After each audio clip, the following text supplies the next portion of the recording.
Welcome to the Defense and Aerospace Report. I'm Vago Muradian at the Reagan Library in Simi Valley, California, where we're covering the 2016 Reagan National Defense Forum, and we're honored to have with us Texas Republican Mac Thornberry, who is the chairman of the House Armed Services Committee. Sir, thanks for joining us. Yeah, glad to. Thanks for having me. Obviously, very exciting time. There's, Republicans kept the House, kept the Senate, and also won the White House. And Donald Trump's going to be the 45th president of the United States. As you look at it, what are the things that you look forward to working with the new administration on, and what do you think their defense priorities should be? Well, President-elect Trump has made it clear he wants to rebuild the military. The military needs to be rebuilt. We have cut too much, and I look forward to working with them to do so. And I also look forward to an administration that doesn't hold defense hostage for domestic spending increases. That's been a very frustrating situation for a lot of folks and unprecedented. And so let's evaluate defense for defense sake and get at the resources that our men and women who serve need to have to fulfill the missions they're asked to fulfill. So I look forward to all that. I'm hopeful about what's coming in the days ahead. How quickly do you think that, obviously the current administration, the Obama administration was facing the Budget Control Act. How quickly do you think that that's going to be repealed? I think we have a good chance to do it in the first few months of a Trump administration. There will be several things at play, some entitlement reform, tax reform, and that will give us the moving pieces in order to do away with the Budget Control Act and focus on defense and other spending needs on their own merits rather than this across-the-board approach that has hurt defense so much. Where do you see, Lindsey Graham, Senator Graham today, when he was addressing the breakfast discussion, talked specifically about the fact that he thought it was going to be very tough to get the amount of money that some people want to apply to defense. He talked about the national debt, which is high, and it's going to hit the ceiling either in March or depending on how much maneuvering room, but certainly in the next couple of months. And then, the notion that, hey, if we're going to do a tax cut, if we're not going to reform entitlements, we're going to do a massive infrastructure, there's really going to be a lot of pressure on defense spending. From your standpoint as the chairman of the House Armed Services Committee, how easy is it going to be to get money, and what's the amount of money you think is reasonable to get the department? Well, I'm somewhat more optimistic. First, I believe there is largely a consensus in the House and the Senate on both sides of the aisle that we have cut too much from defense and that we need to increase defense spending. Secondly, as I mentioned, there's several moving pieces here, not just tax cuts, but tax reform. Bringing back a lot of the overseas profits will result in a significant increase in revenue to the Treasury, for example. So, and there will be entitlement reform, starting with Obamacare, of course. So you've got entitlements, taxes, all on the table, and I believe you can move those pieces around in a way that will increase defense spending. I can't tell you the amount right now. I think the place most people want to start with is the Gates fiscal year 12 budget. That's the last time we looked at strategically what the budget should be. But I think we can turn this around and begin some defense increases at a sustained but also predictable rate, and that'll be huge. Do you think, there is a perception that the new administration is coming in and it just wants to buy a lot of stuff, whereas the Obama administration was, in part because of the Budget Control Act constraints, launched a whole series of reform initiatives. And you're somebody who's a very reform-minded member of Congress. You and Senator McCain, as well as Adam Smith and Jack Reed, have been working really hard on the innovation piece and the reform piece for Goldwater-Nichols, and I want to get to that in a minute.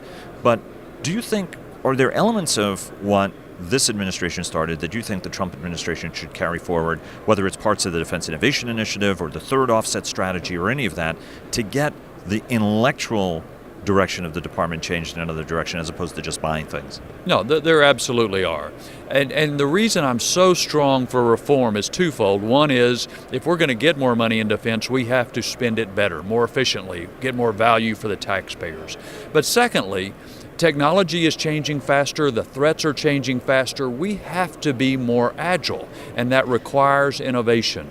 So the kinds of technologies, for example, in the third offset strategy are exactly right. We need to pursue those. And the other mechanisms that have been set up, some various offices that are trying to get around the bureaucratic acquisition system, for example. We need to learn from those. We need to improve the whole system, but we need to have mechanisms to get things quickly fielded when needed.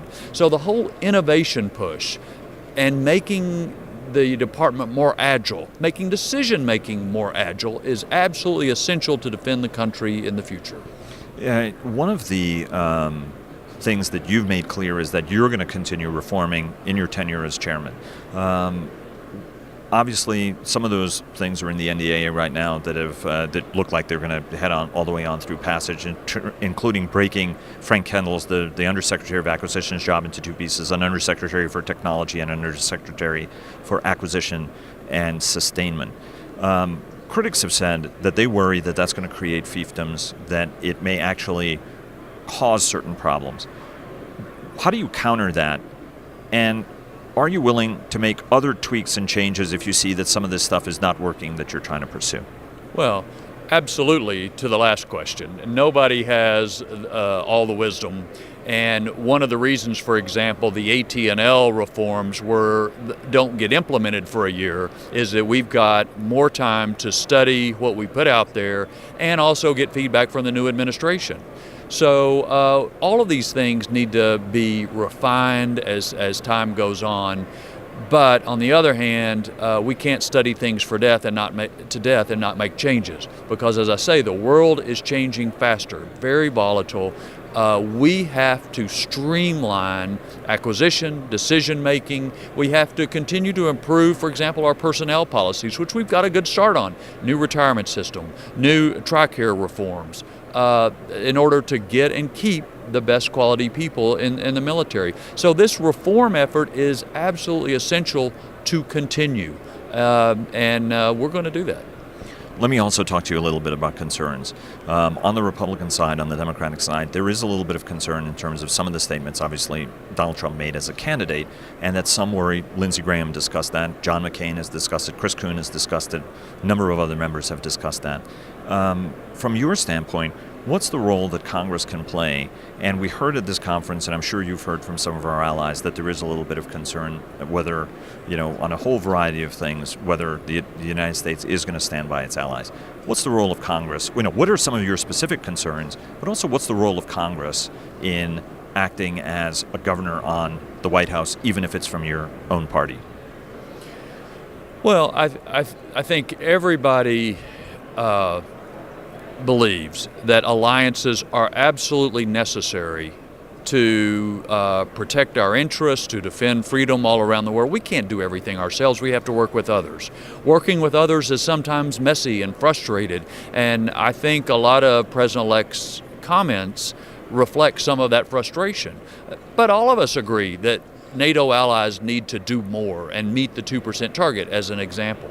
So I think those comments express that frustration, but at the same time, there is a bedrock of stability in the importance of the NATO alliance, the importance of our alliance with Japan and South Korea, as just two examples. I think Congress can really help. As a matter of fact, several people at this conference have made the point to me that while the administration is staffing up, getting its people in place, this is an important time for Congress, which will continue to travel, to reassure some of the allies that we are there for the long term.